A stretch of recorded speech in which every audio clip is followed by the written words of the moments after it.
ومن أحسن قولا ممن دعا إلى الله وعمل صالحا وقال إنني من المسلمين.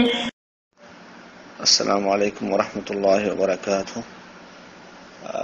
আমাদের একজন ভাই প্রশ্ন করেছেন যে রাসূলে পাক বলা যাবে কিনা। আসলে প্রথমত আমি বলবো যে আমি আসলে জিনিসটা শুনে আসছি অনেকদিন থেকেই, তো খেয়াল করে নেই আসলে এতদিন যে আসলে কথাটা ঠিক কিনা। যদিও আমি বলি না, তবে শুনে আসি, কিন্তু আসলে খেয়াল হয়নি অনেকদিন।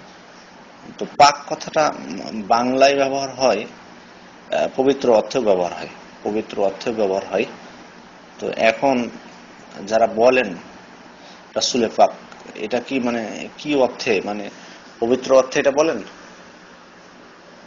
যদি পবিত্র অর্থে বলে থাকেন, পবিত্র বলেন, তাহলে বলবো যে আবু বকর রাদিয়াল্লাহু আনহু যখন রাসূল সাল্লাল্লাহু আলাইহি ওয়াসাল্লাম মৃত্যুবরণ করলেন, তখন তিনি তার পাশে ছিলেন না। মৃত্যুবরণ করার সময় তিনি দূরে ছিলেন, আওয়ালিতে ছিলেন। তো তারপরে তখন তিনি আসার পর রাসূলের ঘরে প্রবেশ করলেন, আয়েশা রাদিয়াল্লাহু আনহার ঘরে, যেখানে রাসূল মৃত্যুবরণ করেছিলেন। তারপর রাসূল সাল্লাল্লাহু আলাইহি ওয়াসাল্লাম উনি যখন ঘরে ঢুকলেন, তখন দেখলেন রাসূল সাল্লাল্লাহু আলাইহি ওয়াসাল্লামের দেহটা চাদর দিয়ে ঢেকে দেওয়া হয়েছে। তারপর তিনি চাদরটি সরিয়ে দিয়ে রাসূল সাল্লাল্লাহু আলাইহি ওয়াসাল্লামের কপালে চুমু খেয়েছিলেন। চুমু খেয়ে বলেছিলেন, তিবতা হিয়ান ও তিবতা মাইয়াতান, অর্থাৎ আপনি দুনিয়াতেও যেমন পবিত্র, তেমনি আখিরাতেও পবিত্র, মৃত্যুর পরে পবিত্র। তো এখানে এই হাদিস যারা রাসূল সাল্লাল্লাহু আলাইহি ওয়াসাল্লামকে তিনি উদ্দেশ্য করে পবিত্র বললেন, তো জানি না যে আসলে যারা রাসূলে পাক বলে থাকেন তাদের উদ্দেশ্য এটি কিনা, যে পবিত্র বলাটা। যদি এটি উদ্দেশ্য হয় তাহলে তো আমি তো কোনো সমস্যা দেখি না এখানে।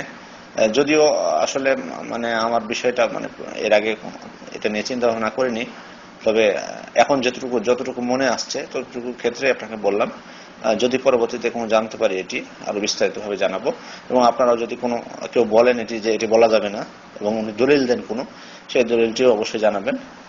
তবে এই দলিলের ভিত্তিতে আবু বকর রাদিয়াল্লাহু আনহুর কথার ভিত্তিতে যেটি বোঝা গেল যে পবিত্র তিনি বলেছিলেন। আর যদি পাক কথাটা অন্য কোনো অর্থ মানে তারা না করে, অন্য কোনো অর্থ না বুঝায় এবং শুধুমাত্র পবিত্র বুঝায়, তাহলে তো বলাতে কোনো সমস্যা মনে হচ্ছে না আপাতত। আসসালামু আলাইকুম ওয়া রাহমাতুল্লাহি ওয়া বারাকাতুহু।